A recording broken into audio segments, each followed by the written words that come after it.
Okay. I had to say hi to Edie and Rose because I know they're watching. They told me they would be. They've been helping me a lot this week. Hi, Edie. Hi, Rose. Let's see if I see their names on here. No, I haven't signed in yet. I don't believe Oh, Rose Wolf? Yes. Oh, yeah. Yeah, she's there. Okay. Hi, Rose. I don't see Edie. She may be rescuing a dog. Okay, you had surgery last week? Yes. And how'd it go? The surgery went great. But? This week's been a little rough on me, but then again, I had surgery. Yeah. So I've been sleeping an awful lot. My husband is shoving salt down my throat as fast as he can because he says I'm not taking enough. And Sandy just said that I couldn't overdose on salt. Did you weigh yourself? Yes. And? I'm down 2 pounds.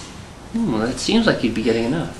Yeah, that's what I thought. Well, you know, you have to be a little... But I have to admit, too, my period just started. So that I don't think that's it. I would say, you know, you are on some other medicines. Yes. That might affect the weight loss early and fluid and the sleepiness. So her new hormonal mix and her other medicines could be a combination. So it might not... Our kind of routine is ask me anything, I'll say salt. You know, it's you can ask me 20 different questions and the answer is always salt. In her case, it might be a little different. And you can actually overdose on salt. Sorry, I had to do that.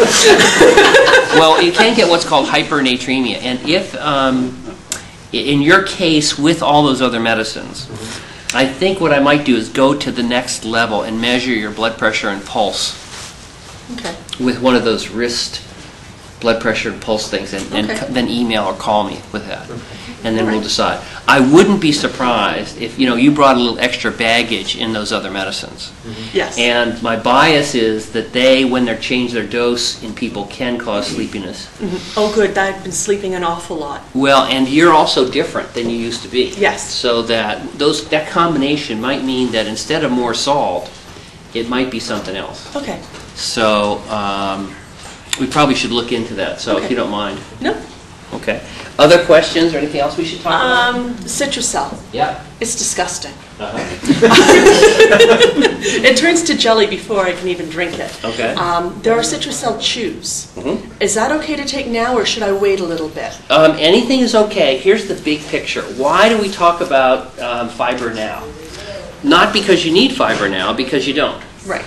The key thing is that for the rest of your life, research is very clear that we're eating an abnormal, highly modified, highly processed diet that's not exactly right for us. Right. That much of our disease in North America is related to our diet. So in countries where they don't have highly processed foods, appendicitis, diverticulitis, colon cancer, things like that are much lower. We need more fiber. Okay, and my patients need more fiber because they're regular people. But on top of that, fiber can help coat the lining of the stomach and help protect you from ulcers long term. Okay. So fiber is important for the next 20, 40, 50 years of your life. Yeah. It's not critical today. Okay.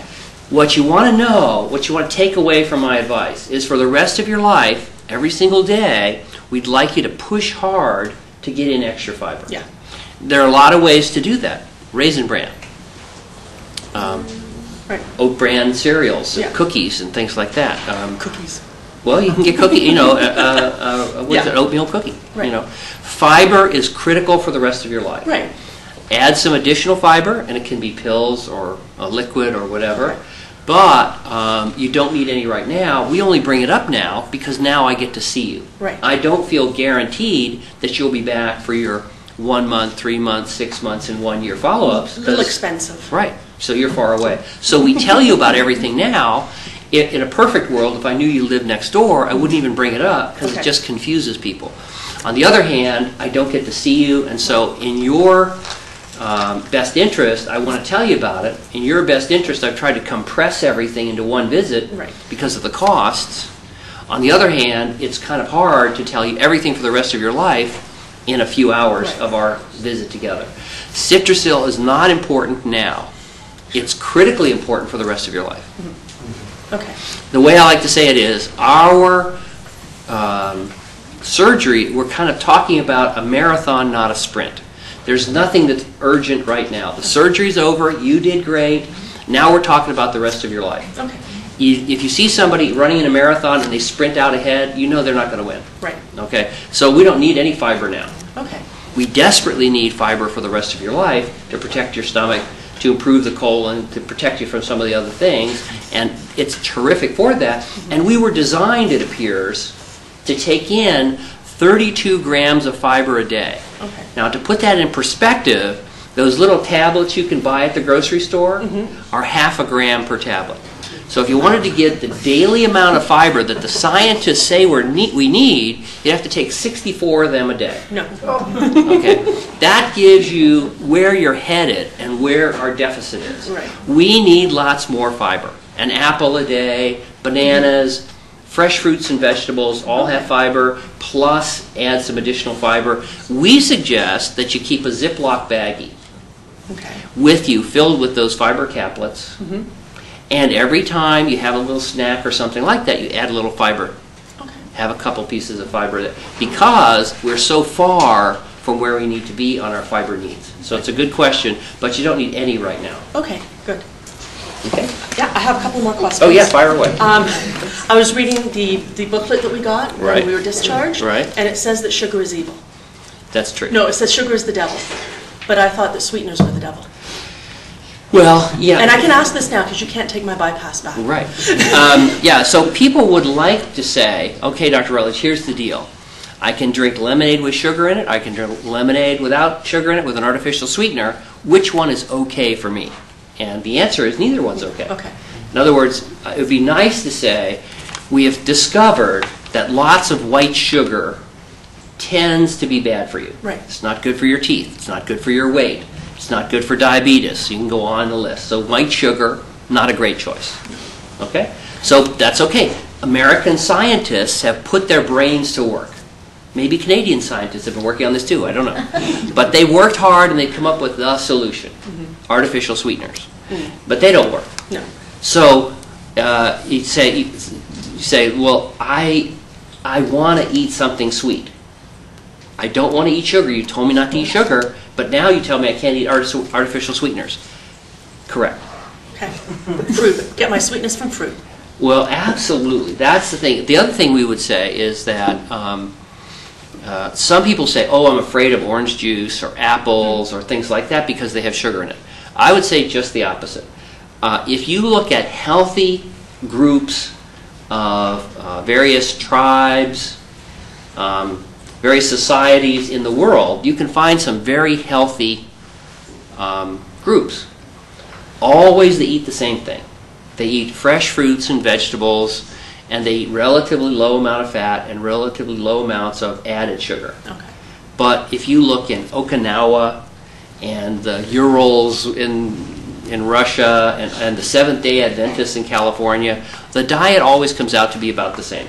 Relatively low fat, relatively small amounts of sugar, not replaced with artificial sweeteners. In other words, you can't say, I want to eat a healthy diet, but I still want ice cream and cookies and cake. I think I'll add an artificial sweetener to get there. In my opinion, that doesn't help and in fact makes things worse. Okay. I have the rumbly tumblies too. I feel like Winnie the Pooh looking for honey. I don't find I'm ever hungry. Although this morning I was able to eat an entire carton of yogurt. I was really proud of myself. Applause, right?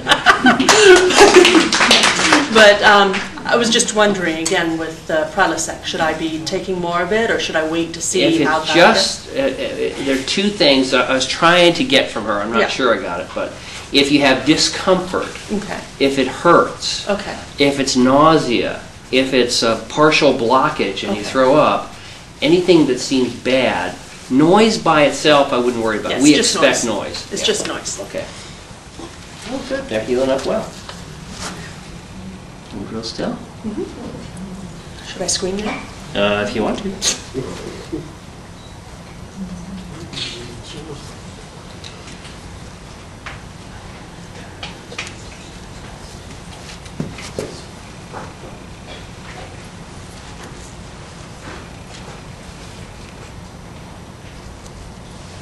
Okay. Applause.